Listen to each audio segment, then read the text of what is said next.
Hola, ¿cómo estás? Arrancamos con el entrevistador.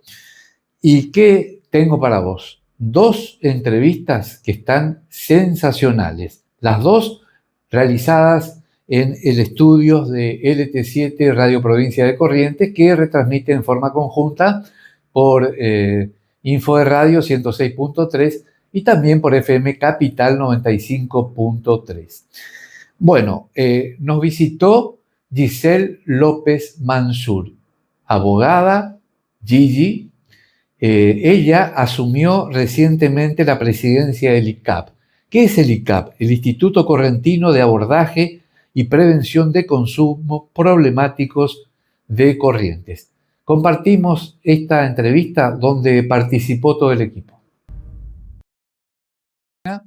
Está en estudios, como te anticipé, la doctora Giselle López Mansur.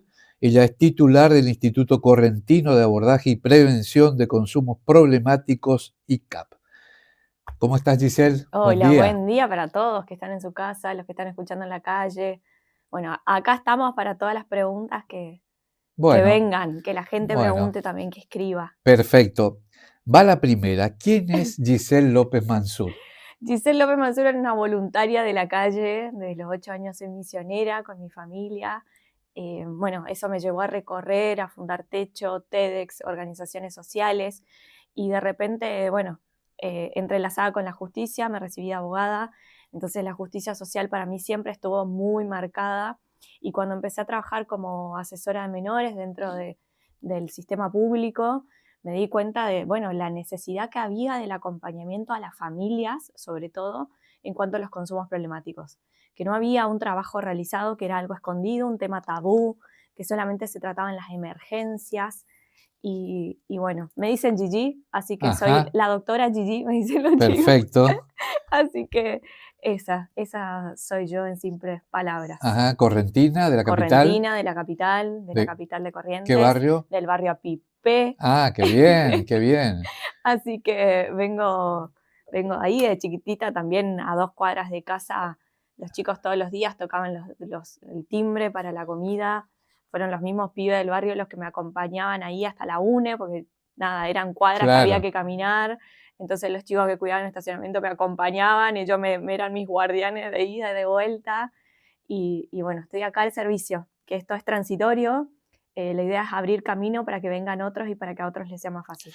¿Cuáles son los objetivos del ICAP? Bueno, justamente esto, que este tema se ha puesto sobre la mesa, que al hacerse cargo el Estado también ayude a hacerse cargo al barrio, que las familias puedan pedir ayuda antes. Generalmente en este tema llegamos muy tarde, llegamos cuando la internación ya es como terapia intensiva, ya llegamos cuando, nada, el estado es crítico y la persona, nada, está en un estado de desesperación que muchas veces lleva al suicidio, algún tema que también es tabú, que hoy en día con los Ángeles del Puente se está poniendo sobre la mesa, pero que también no se hablaba. Así es, un tema que lo vamos a abordar más adelante. Inés. Gigi, ¿cómo está integrado tu equipo de trabajo? Creo que es algo, primero, muy, pero muy importante, muy valioso, la tarea previa tuya, pero ahora ya frente a un organismo muy importante, ¿cómo está integrado el equipo? ¿Quiénes son los que te van a acompañar a partir de ahora? Bueno, pregunta interesante porque existían muchas voluntariedades y muchos equipos territoriales trabajando de manera aislada. ¿Sí? Estaban el equipo de salud, el equipo de desarrollo social, el equipo de planificación a través del Plan Más Vida, un plan provincial que abordaba los consumos problemáticos.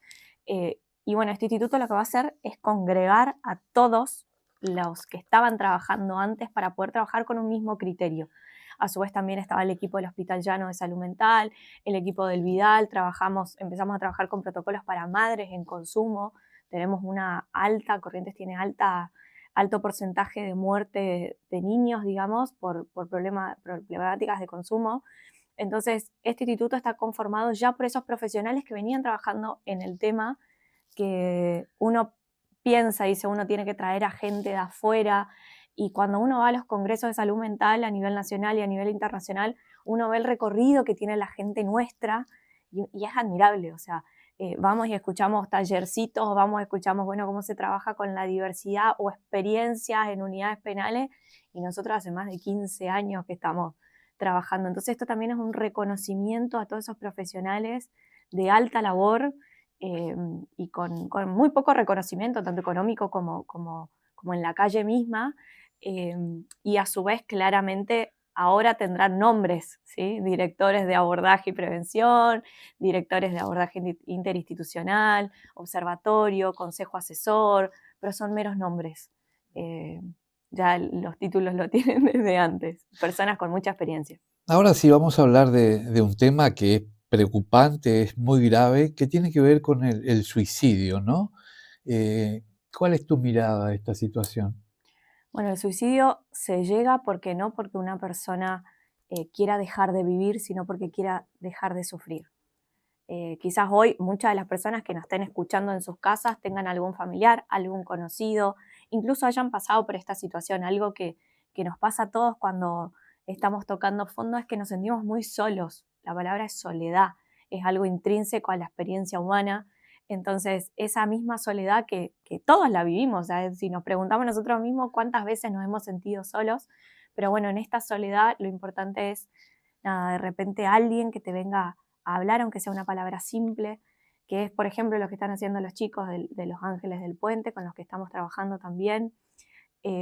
Pero bueno, se llega a esto no porque se quiera dejar de vivir. Entonces hay que sacar ese mito que la persona, bueno, el chico que se tiró hace poco en la avenida, Sí, que no se sabe, pero para nosotros claramente eso es una situación de suicidio. eh, bueno, se llega a esas instancias porque se quiere dejar de sufrir. Y se quiere dejar de sufrir por muchas circunstancias, tanto problemas económicos, problemas afectivos.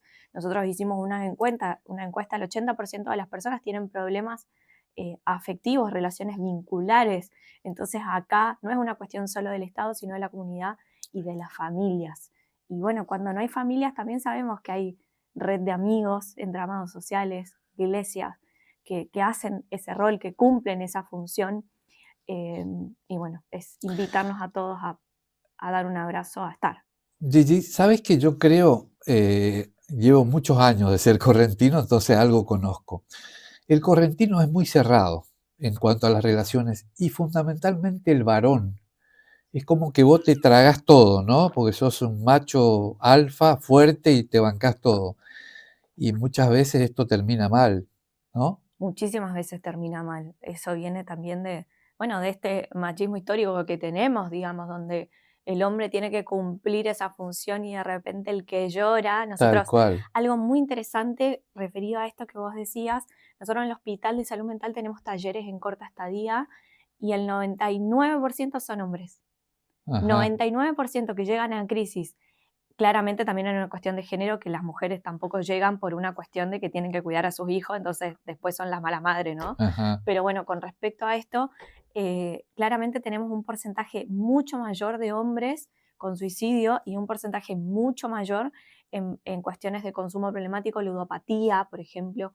Eh, bueno, acá es esto, que se puede llorar, que Ajá. se puede estar mal, que se puede conversar, incluso a veces no nos animamos con nuestros amigos o pasa con mis propios amigos. Entonces, que busquen un espacio donde puedan llorar y que nadie los vea, ¿sí? Que vayan a algún psicólogo, que vaya a alguna iglesia, que vayan a algún lugar, incluso como por comenzar por algo, Ajá, porque ajá, con los amigos tal vez no se da eso. Entonces, claro. bueno, comencemos por algo, aunque sea hablar con alguien X que encontremos para no sentirse expuesto, porque el hombre se siente expuesto, se siente menos, digamos. Entonces, bueno, no. Tocaste un tema muy importante y muy sensible para la sociedad, que es la situación económica que se está viviendo hoy.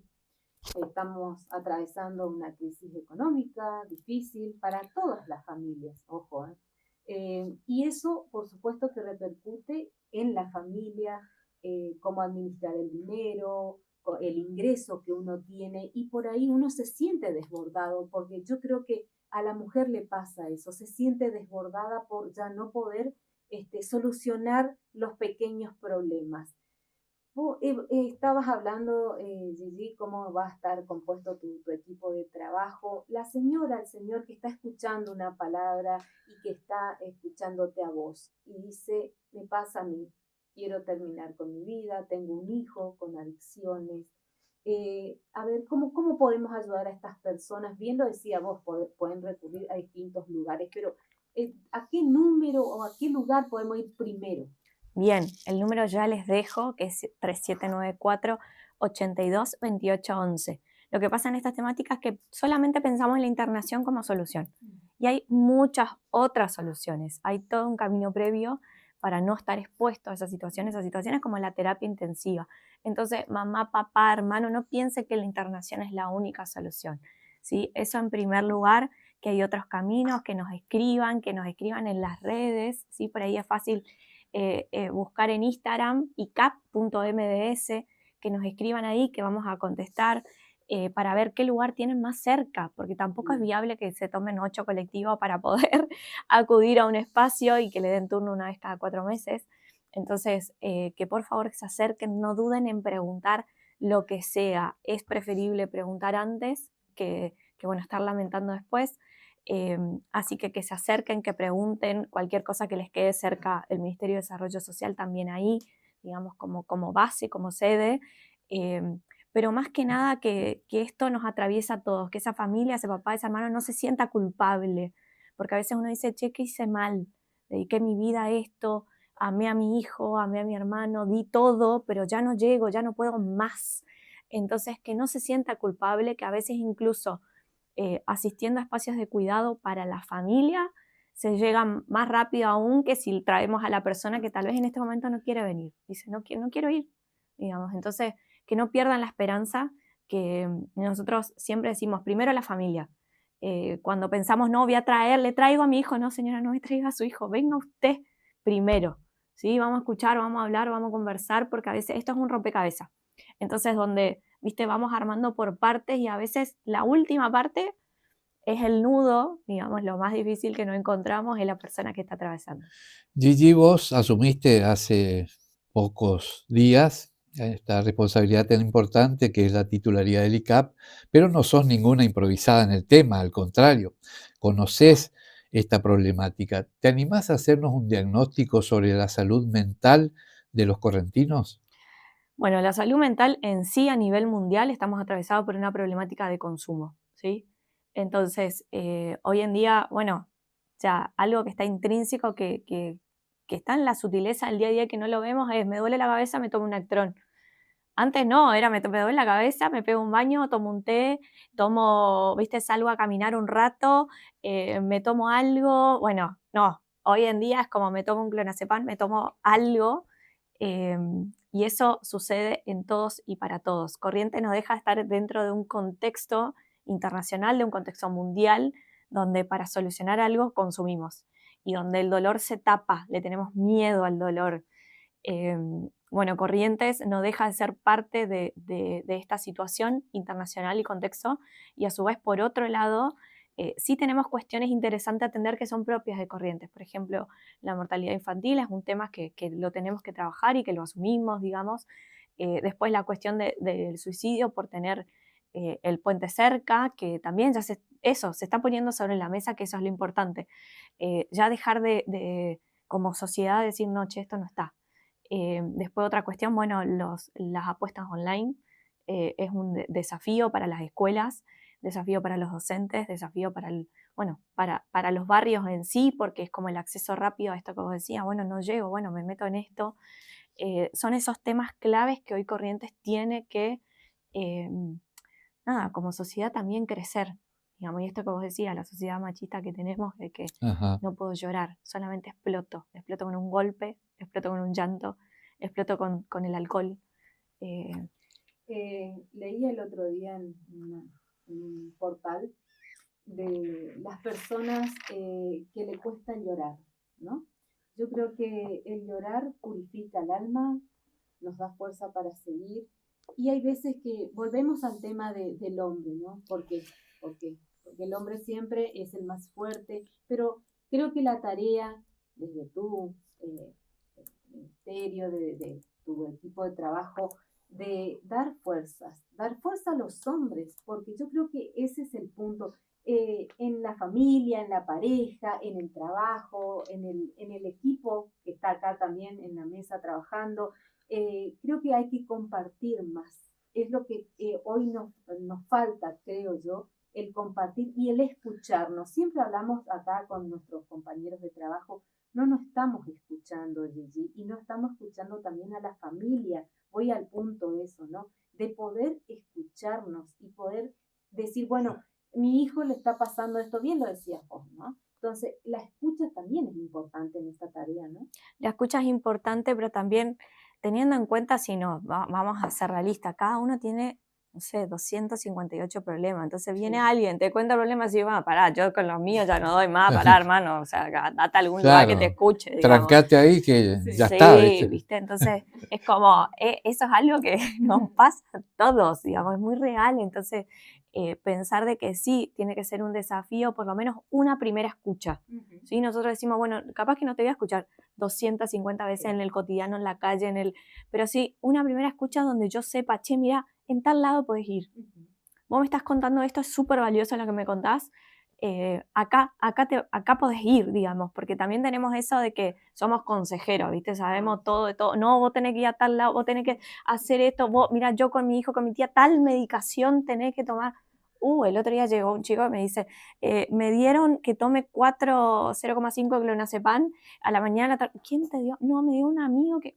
No, hermano, o sea, no, ¿viste? Entonces, eso, ¿viste? Sí, tenemos que escuchar.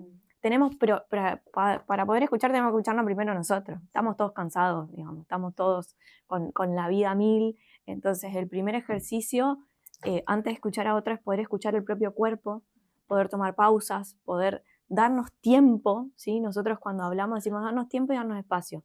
Entonces ya el primer ejercicio de darnos tiempo y espacio a nosotros hace que después estemos un poco más disponibles para escuchar a otros. Hay un problema que yo vengo preguntándome y preguntando a los entrevistados desde hace tiempo. ¿Qué pasa con los extremos de la vida? Los niños, los adolescentes y los ancianos, los adultos mayores. ¿Por qué hay un destrato o un ninguneo, si se quiere, hacia estas personas? Yo creo que es una cuestión también de experiencia humana, donde son los seres más vulnerables, Ajá. digamos. Incluso ahí agrego la diversidad, agrego los También. espacios de diversidad que son los espacios más excluidos. Yo los espacios, he trabajado en hogares de niños, he trabajado en hogares de ancianos, pero donde vi mayor dolor, mayor sufrimiento, mayor exclusión y falta de palabras son los espacios de diversidad, con las chicas que ejercen el trabajo sexual, que están excluidas prácticamente de todo. Son espacios donde claramente las personas no tienen voz. ¿Viste? El infante, que se pasó a la palabra infante, pero antes era menor. ¿Viste? Sí. Como ya en la terminología, como ya se cambia, adulto mayor. Todas que ponemos nombres en vez de decir, che, son personas, digamos. Y la mayor sabiduría está en ellos. Uno se va Ajá.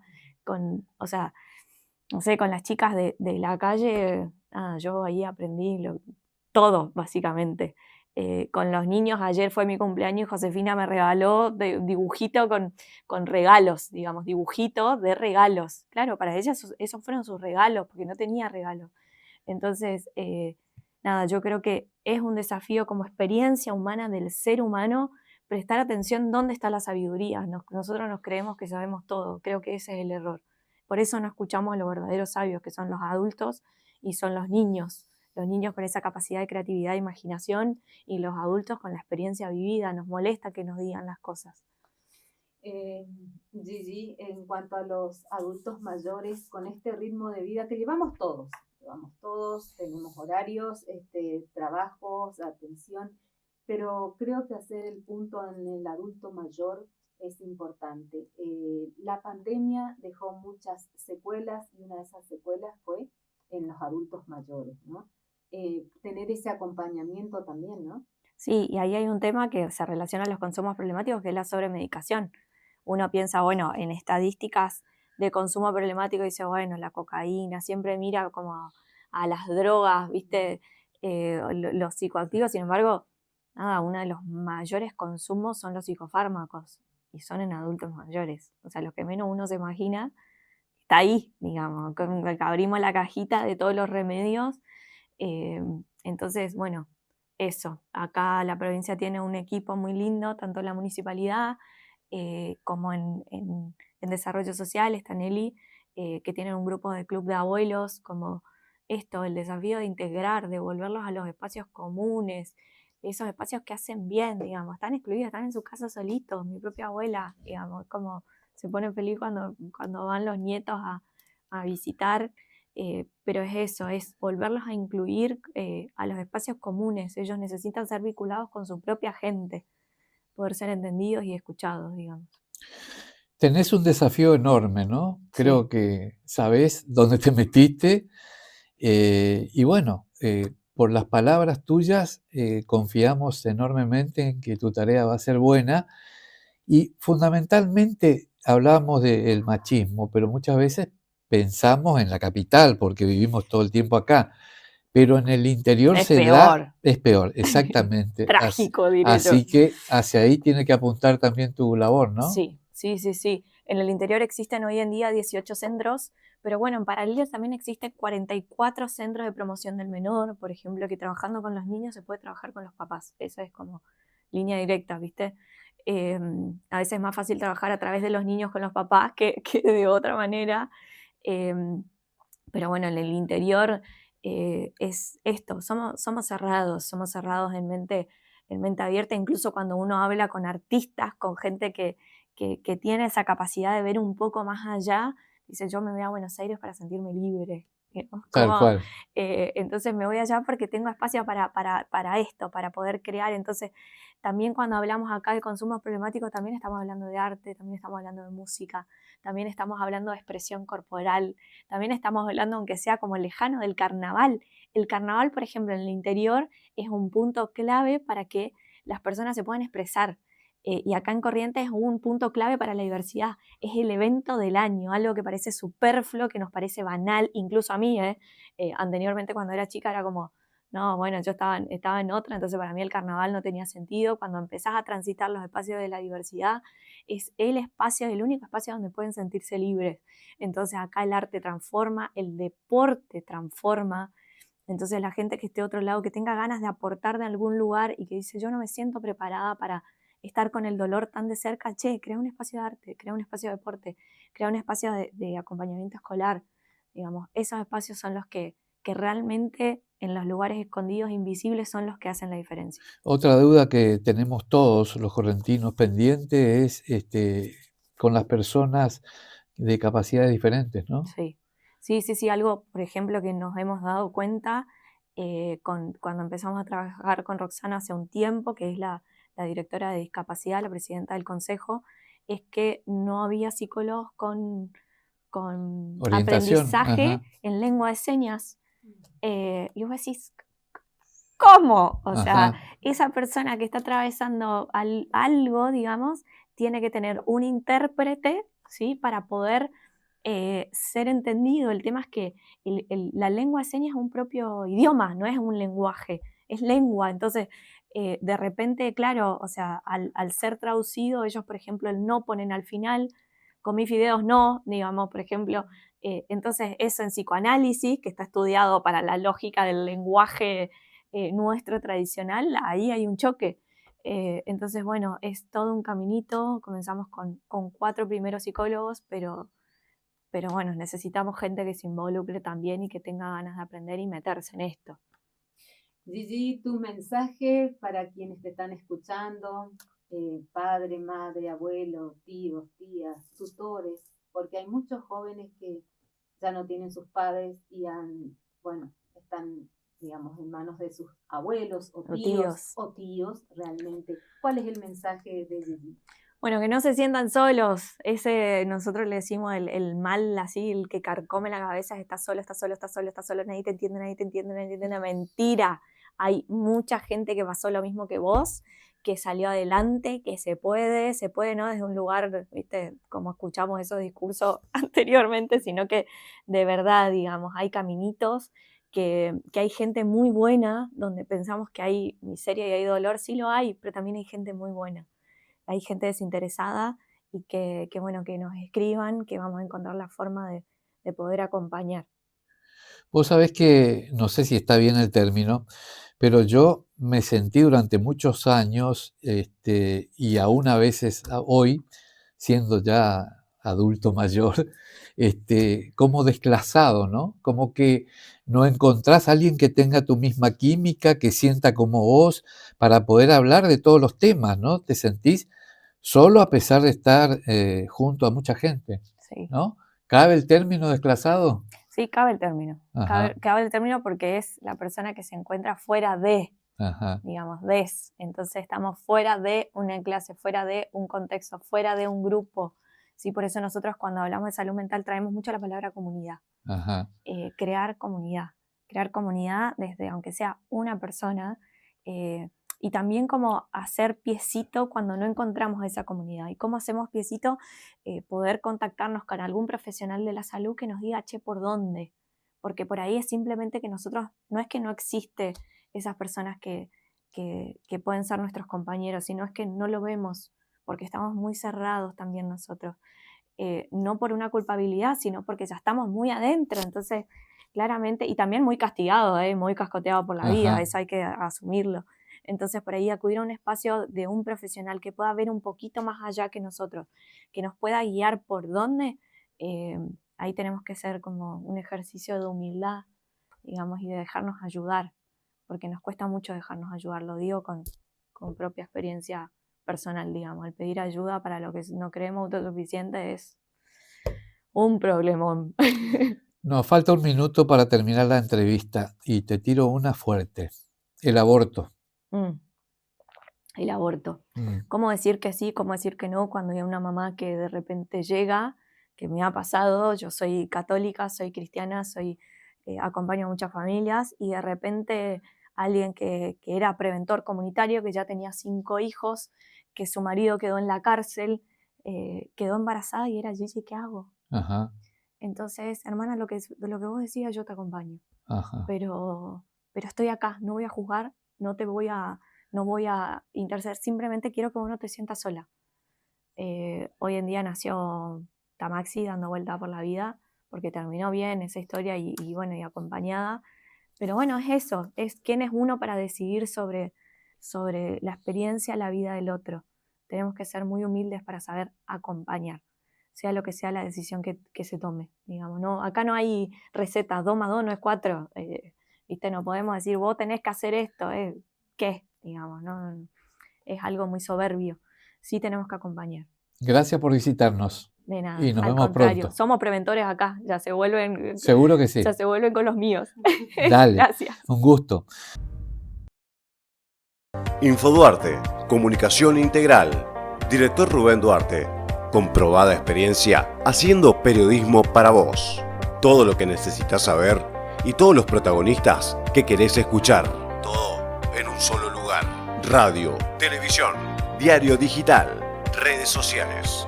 El valor de la palabra y la información con la responsabilidad periodística de Rubén Duarte. Infoduarte, comunicación integral. Periodismo para vos. Llegó el Mundial y el planazo es bancar a la selección en los puntos de aliento del Banco de Corrientes. Sumate al Happy Hour de Más Banco con esta promo que es un golazo y disfrutá de cada partido de Argentina desde 1 hora antes y durante todo el encuentro con el 50% de descuento pagando con tarjetas de débito o crédito en un pago a través de Más Banco Modo en locales adheridos. Además, si gana la selección, participás del sorteo de 2 millones de puntos para canjear en Tienda Más Banco. Vení a alentar y aprovechá los beneficios, promos y regalos que tenemos para vos. La pasión nos une. Alentemos a Argentina juntos. Banco, 75 años compartiendo la misma pasión. Hola, somos de Integral Motos, estamos en España 1490. Acá podés conseguir todo lo que necesites para tu moto, desde accesorios, repuestos y mucho más. Estamos de lunes a viernes por la mañana de 9 a 13 y por la tarde de 17 a 21. También los sábados por la mañana hasta las 13 horas. Nos podés encontrar en Instagram como integralmotos.corrientes. Tenemos todo y si no lo tenemos te lo conseguimos. Los esperamos. Charlas entre un periodista y un historiador. Es el último libro de Rubén Duarte. Adquirilo en las librerías y kioscos. También en las ferias del libro de toda la provincia de Corrientes.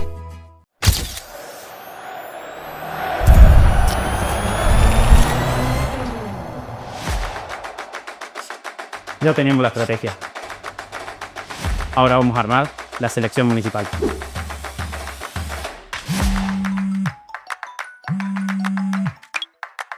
Hola, Claudio. Escúchame. ¿Tenemos equipo para cuidar la ciudad? Quédate tranquilo, tenemos equipo.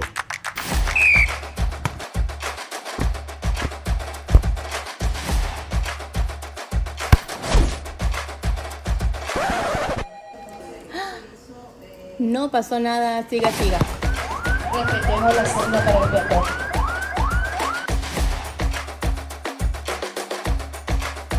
Ahora vos ponete la camiseta de la momia.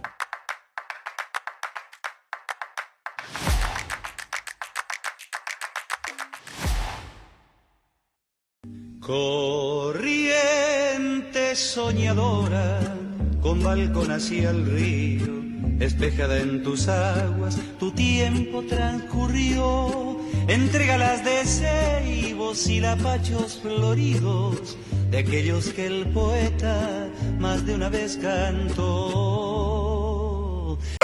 Dale luz verde al juego responsable. ¿Qué es el juego responsable? Jugar en forma protegida, segura y divertida es jugar responsablemente. Establece límites de tiempo y dinero dedicados al juego. Si crees que necesitas ayuda, ingresa a www.loteriacorrentina.gov.ar y accede a los formularios de autotest y autoexclusión. Lotería Correntina. Dale luz verde al juego responsable. Avanzamos con obras para mejorar el escurrimiento en las zonas afectadas por las inundaciones. Más desagües. Nuevos canales para estar mejor preparados frente a las tormentas fuertes. Gobierno de Corrientes, siempre cerca. Hola, somos de Integral Motos, estamos acá en España 1490. Queríamos comentarle que aparte de tener accesorios y repuesto para tu moto, también contamos con un service completo. Puedes consultarnos en integralmotos.corrientes y ya sabes, si no lo tenemos, te lo conseguimos.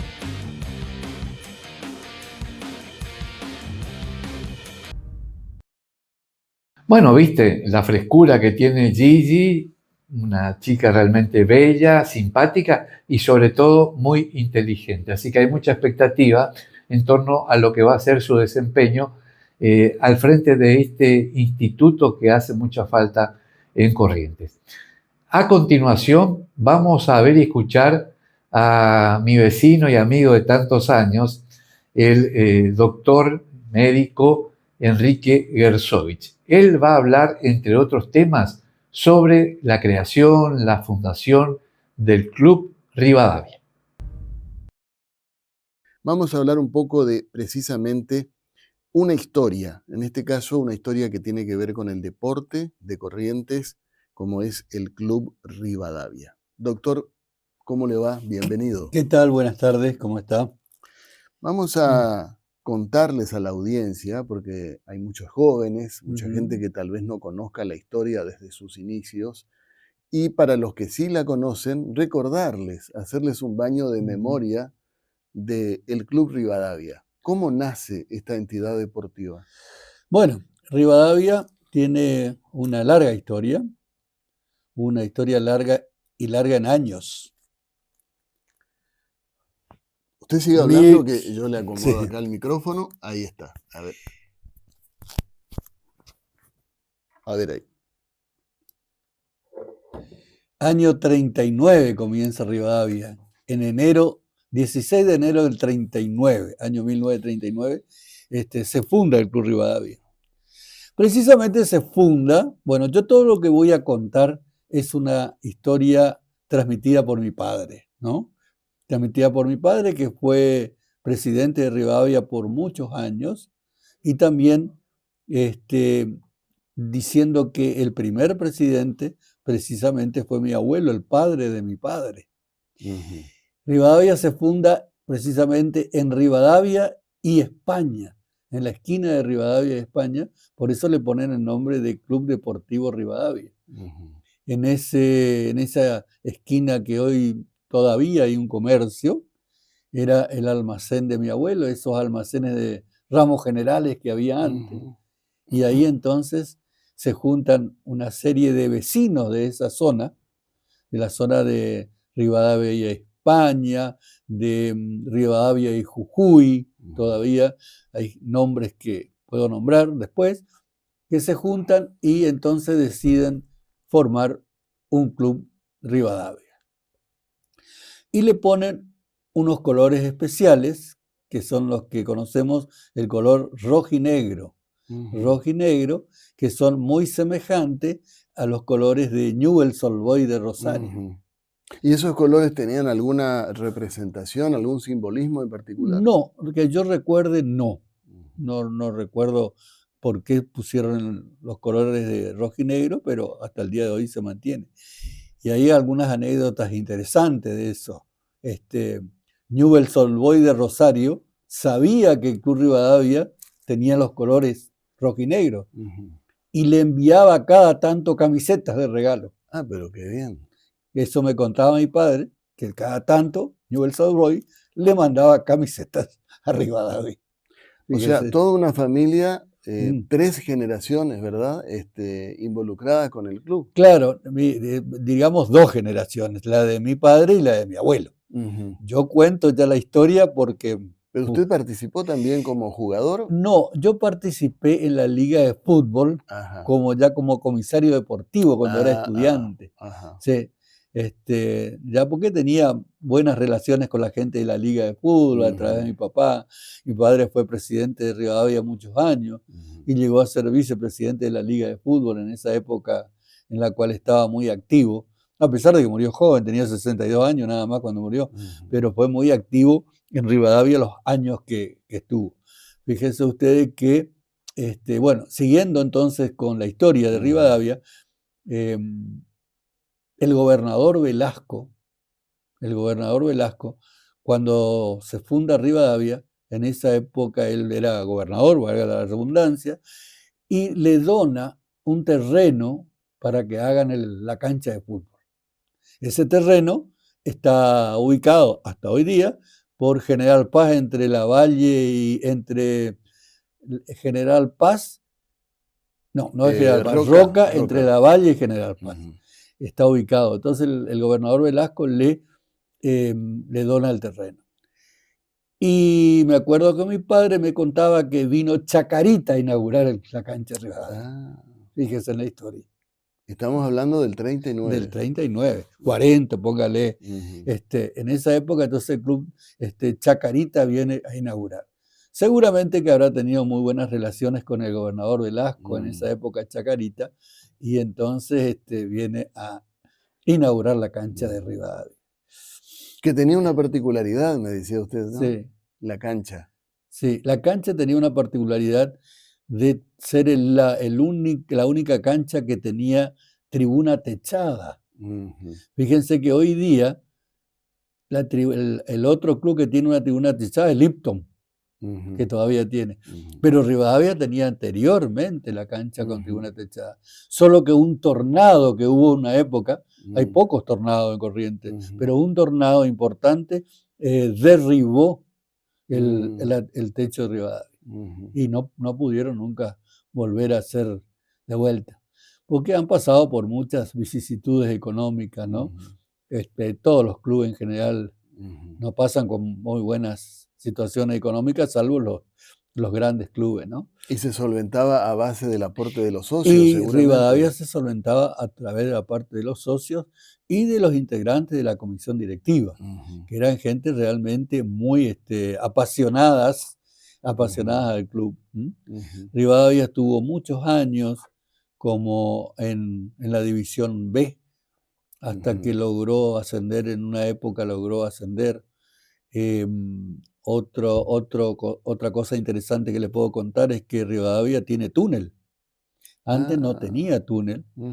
Y cuando Jorge Romero, el hijo de don Julio Romero, que muchos recordarán, que esta avenida que está en la Costanera Sur comienza con el nombre de Jorge. Se construyó sobre un arroyito. Claro, y esa avenida se llama Jorge Romero. Sí. Bueno, Jorge Romero fue presidente de Rivadavia y él hizo hacer los túneles. Hizo hacer el túnel. Eso ya es más nuevo, digamos. Claro, es más nuevo. Yo pienso que Jorge Romero probablemente haya sido presidente cuando don Julio Romero fue gobernador también, ¿no? Claro. En esa época. Bueno, en esa época... Que coincidentemente los Romero también eran de la zona. Los Romeros eran de la zona, precisamente, vivían en Rivadavia, en España, entre Rivadavia y 3 de Abril. La gente de ¿cómo se llama?, de Club Rivadavia vivían ya en Rivadavia hacia Jujuy, hacia Moreno. Y ahí vivía un señor Cañete. El señor Cañete era muy amigo del gobernador Velasco. Y de ahí la relación en la cual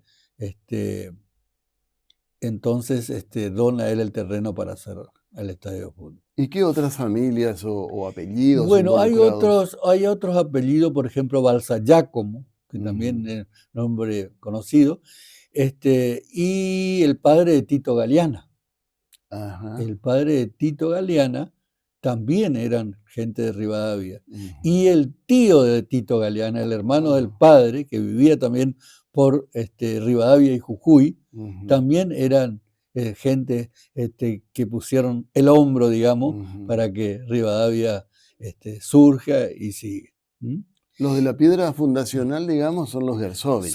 Claro, mi abuelo fue junto con el señor Cañete, junto con el padre de Tito Galeana, fueron las piedras fundamentales, digamos, del Club Deportivo Rivadavia, ¿no? Y quiero mencionar también a un periodista deportivo, claro, o sea, también tiene que ver con el deporte. Claro, Jorge, mi hermano, que fue periodista deportivo muchos años, que murió joven también hace poco por el COVID, digamos, él fue arquero de Rivadavia.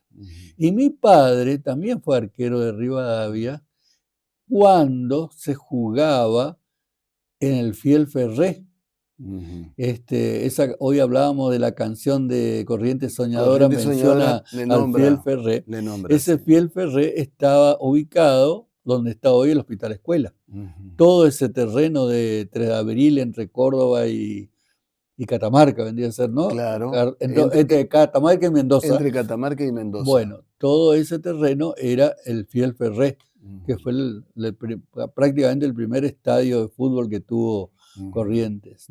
¿Y los clubes contemporáneos del Club Rivadavia, con quienes seguramente se enfrentaba y competía y demás? Claro, yo creo que, por ejemplo, Huracán es uno de los viejos, Talleres, Huracán, bueno, Mandillú fue más joven, ya, directo en Boca Unida también fue más joven, pero Talleres, Huracán, había un club que se llamaba Unión, había otro que se llamaba Hércules, eran todos contemporáneos de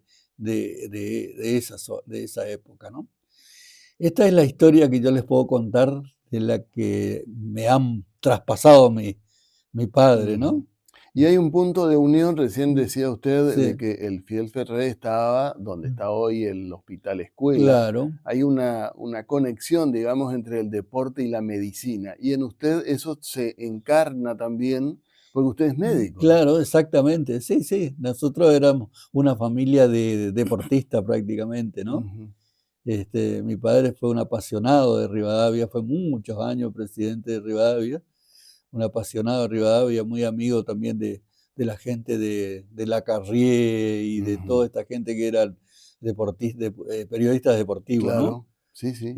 Así que vivimos... Pareja también, ¿no? Claro, Néstor Pareja. Néstor Pareja. Claro, fue más amigo de Jorge, mi hermano, porque trabajaron acá en el ET7 al comienzo.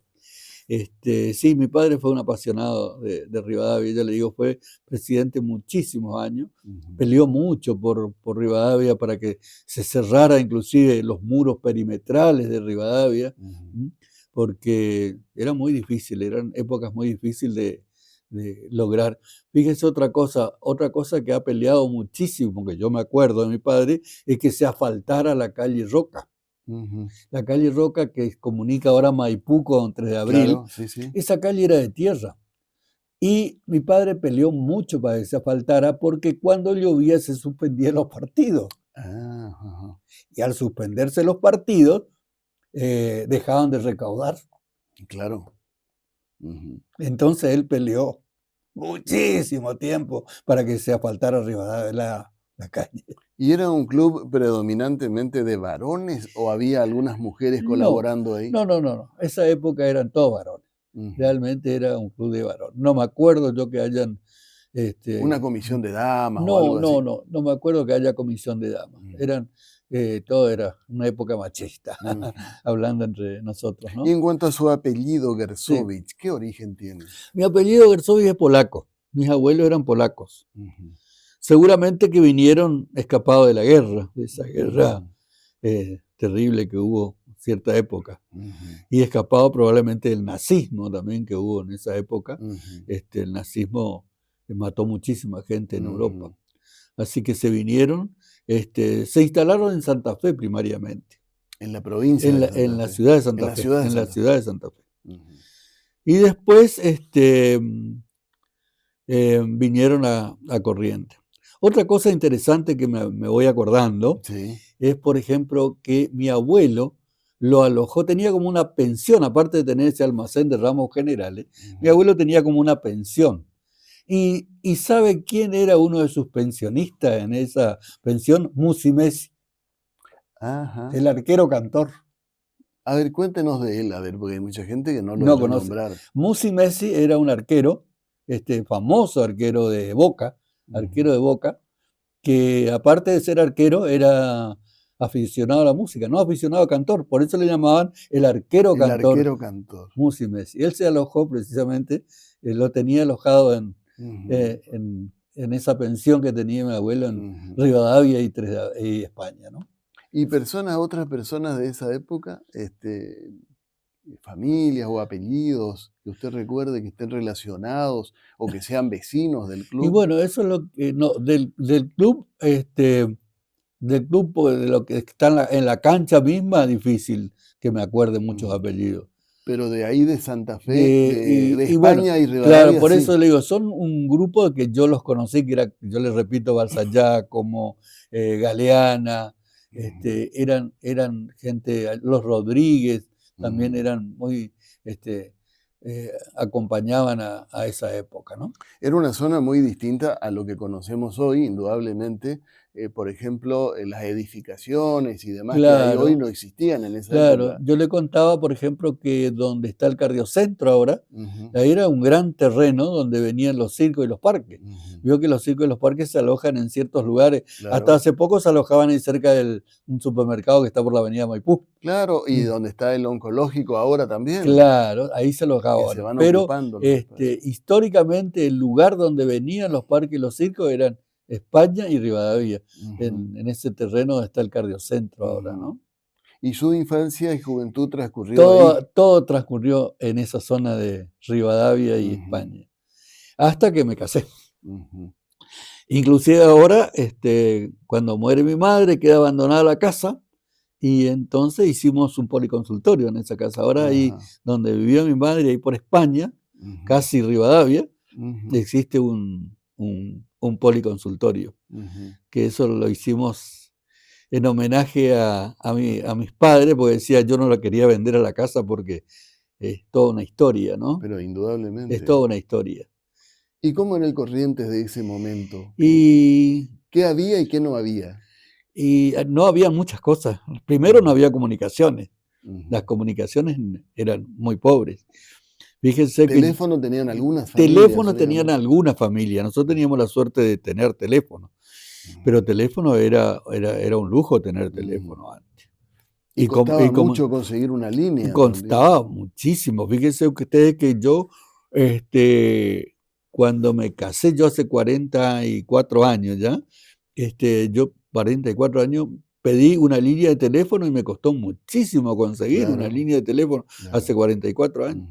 Por eso yo digo que las comunicaciones han revolucionado todo. Absolutamente. Han revolucionado. Antes de llamar por teléfono, por ejemplo, había que llamar a una operadora y pedirle a la operadora que te comunique, que había demora. Y bueno, hoy día...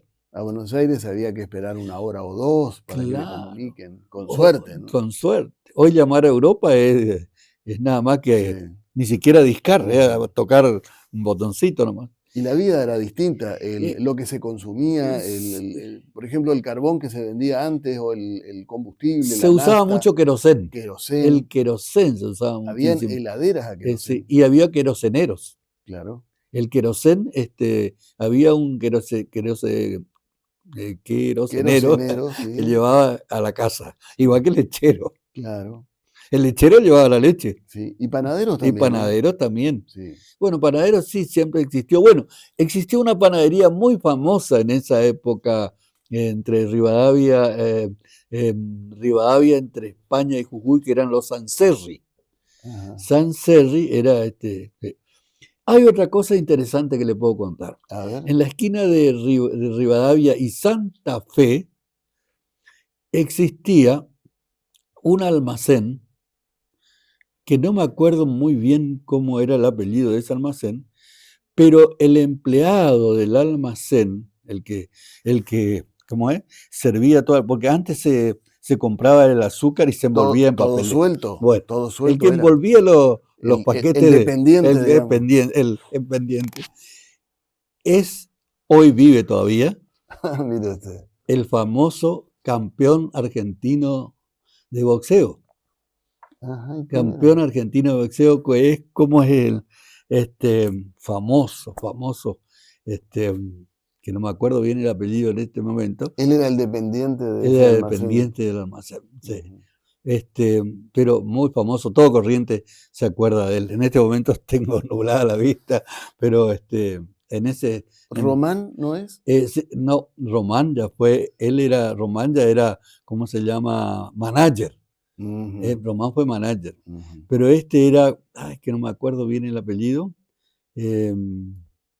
Bueno, vive en Buenos Aires, sí. Ajá. Vive en Buenos Aires y vive todavía, tiene su oficina detrás del Luna Park.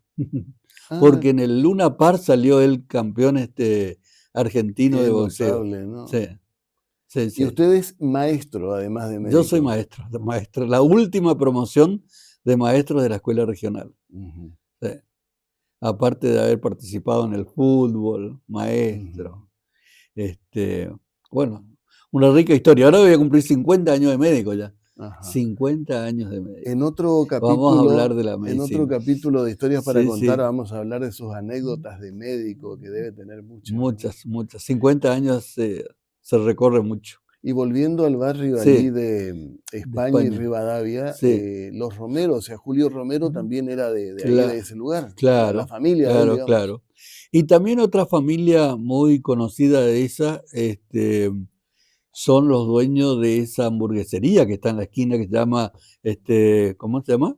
El Héroe de Malvinas. Ajá. Precisamente porque el sobrino de este hombre, que es el dueño de la hamburguesería, fue que murió en las Malvinas. Ajá. Por eso le puso Héroes de las Malvinas. Sí, ellos vivían también en esa zona, en la zona donde está el cardiocentro ahora. Claro. Ellos vivían ahí. Y bueno, esa es otra pequeña historia de ese lugar. Y también vivían en ese lugar al lado, en la época en que no existía el pollo que se compra congelado. Claro. Antes se compraba el pollo vivo, se mataban los pollos. Sí, o la gallina. La gallina, mejor dicho.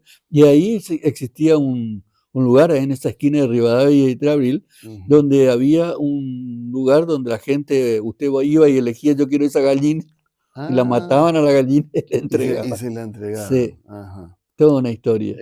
Sí, el pollo, como lo conocemos hoy, era un artículo de lujo en ese momento. Totalmente, totalmente. Bueno, se me acuerdo de ese lugar. Ya ves que es muy rica en historia de esa zona. ¿Y tus hermanos también se nutrieron todos ahí en ese lugar? Sí, mis hermanos sí se nutrieron. Mi hermano bancario se dedicó al Banco Provincia, trabajó muchos años en el Banco Provincia.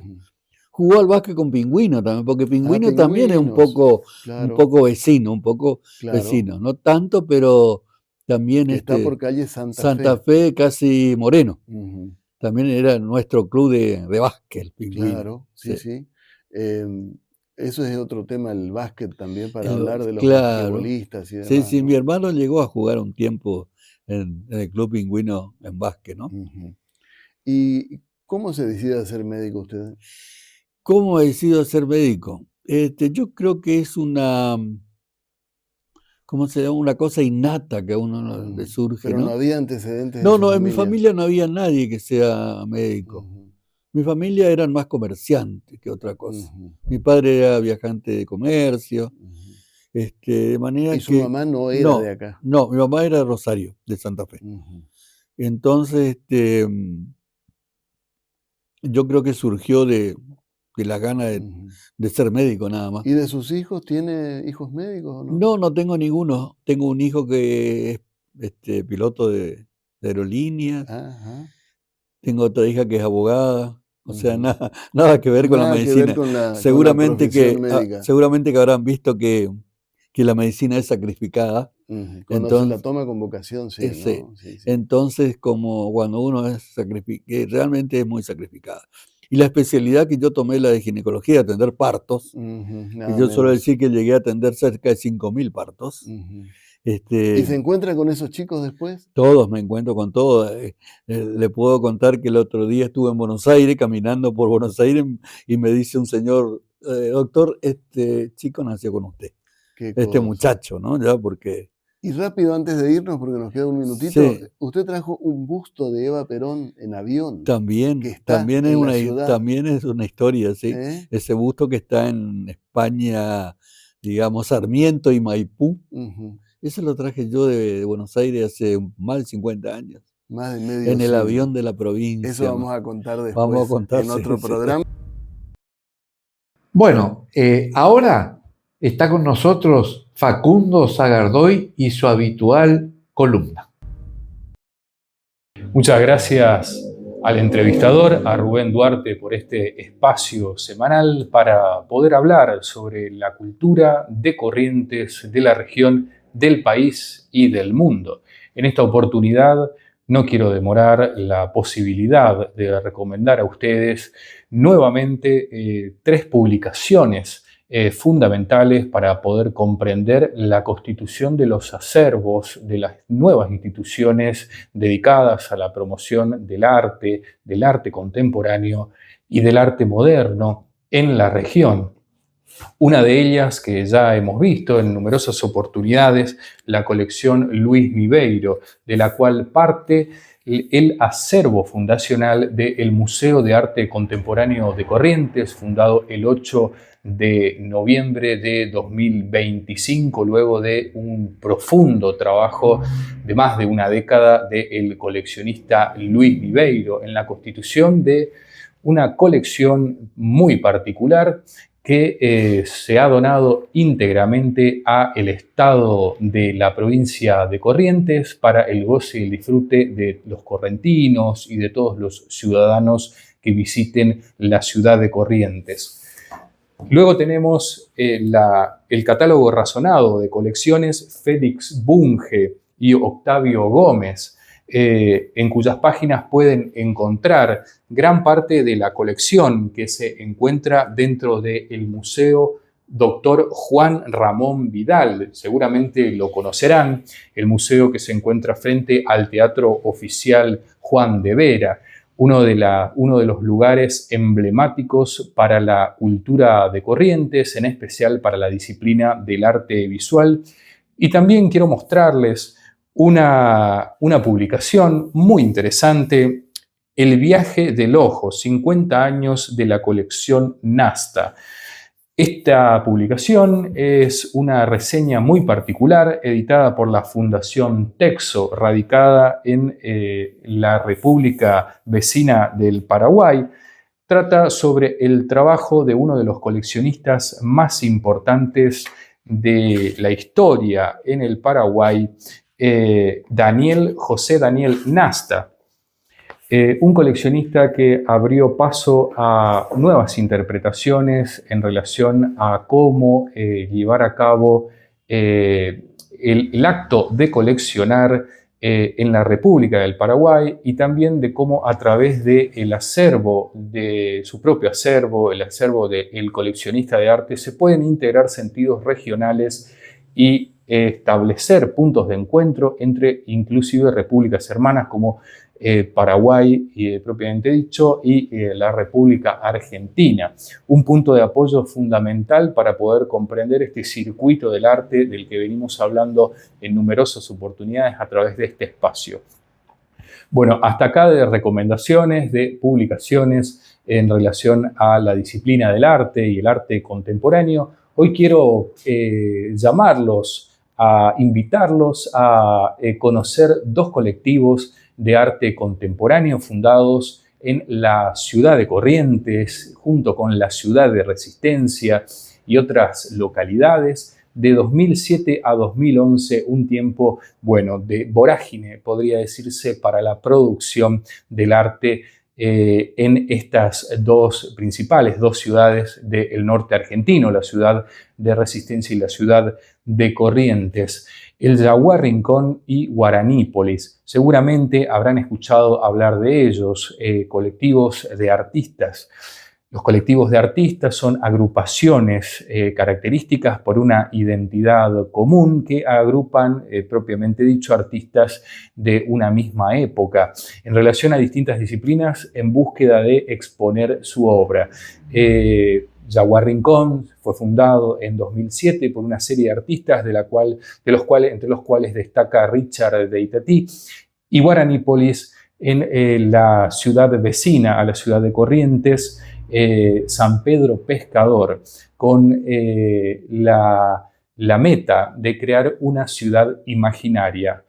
Muchos de los ciudadanos que viven en estas provincias del norte, la ciudad de Resistencia y la ciudad de Corrientes, sienten que esta en sí es una misma ciudad, que más allá de los límites el puente une a las poblaciones y que en el norte argentino se vive un mismo día a día entre Corrientes y Resistencia. Así lo pensaron también los artistas de Guaranípolis para fundar esta ciudad imaginaria, Guaranípolis, en todo el territorio de la provincia del Chaco y de la provincia de Corrientes, con el objeto de que el arte llegue al territorio a través de sus múltiples expresiones. Desde entonces, sus artistas han producido numerosa cantidad de obras y llegado a distintos puntos del territorio, teniendo como capital, y ese es un dato fundamental, teniendo como capital al barrio San Pedro Pescador, en defensa de la pesca artesanal, de la pesca tradicional y de los pueblos ribereños que mantienen las costumbres ancestrales de sobrevivencia en las riberas del río. Allí se encuentra la capital de Guaranípolis. Bueno, desde el punto de vista del arte, nosotros podemos encontrar estos espacios como refugio de identidad. Así, a través del arte podemos pensar un mundo distinto y vemos que no solo las geografías y los límites que hemos conocido a través de la ciencia nos permiten conectarnos, sino también puntos de encuentro que hacen que podamos vivir un presente todos juntos. Los invito entonces a recorrer la obra de El Yaguar Rincón y la obra del colectivo Guaranípolis, y también a visitar el San Pedro Pescador, una ciudad, una localidad que se encuentra, un barrio que se encuentra junto a la ciudad de Corrientes y que, así señalada, es la capital de esta ciudad imaginaria, Guaranípolis. Bueno, hasta acá la invitación. Entonces, agradecemos como siempre a Rubén Duarte, al entrevistador, y a Info Duarte por este espacio que nos otorga una vez a la semana para poder charlar de estos temas sobre la cultura de Corrientes, de la región, del país y del mundo. Hasta pronto. Dejé para el final deliberadamente esto que estás viendo. Es una caricatura que me obsequió en el año 2010, 16 años atrás. ¿Cómo pasa el tiempo, no? Tono Aquino, un joven creador, humorista, caricaturista, que lamentablemente nos dejó por causas del COVID, ¿no? Así que bueno, ¿qué te parece esta caricatura de un servidor? Nos estamos despidiendo. Soy Rubén Duarte, el entrevistador.